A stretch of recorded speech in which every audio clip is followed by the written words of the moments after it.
സംസ്ഥാന സർക്കാരിനെതിരെ രൂക്ഷ വിമർശനവുമായി പ്രതിപക്ഷ നേതാവ് വി.ഡി. സതീശൻ.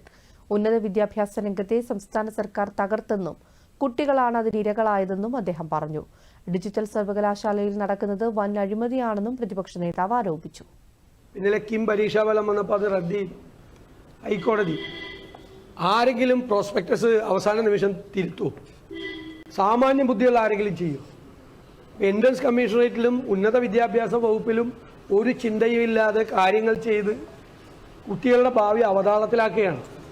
കേരളത്തിലെ ഉന്നത വിദ്യാഭ്യാസ രംഗം പ്രത്യേകിച്ച് ബ്രെയിൻ ഡ്രെയിൻ നേരിടുന്ന കാലഘട്ടത്തിൽ കുട്ടികൾ വിദേശ സർവകലാശാലയിലേക്ക് പഠിക്കാൻ പോകാനുള്ള ഒരു ട്രെൻഡ് നിലനിൽക്കുന്നൊരു കാലഘട്ടത്തിൽ ഈ സർവകലാശാലകളിലെ സംഘർഷം കേരളത്തിലെ ഉന്നത വിദ്യാഭ്യാസ മേഖലയെ തകർക്കുകയും അതാണ് ചെയ്യുന്നത്.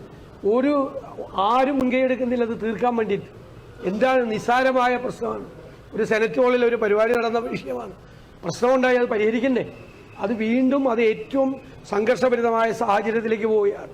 ഇനിയിപ്പോൾ ഡിജിറ്റൽ യൂണിവേഴ്സിറ്റി, മുഖ്യമന്ത്രി ചാൻസലറായ യൂണിവേഴ്സിറ്റിയാണ്.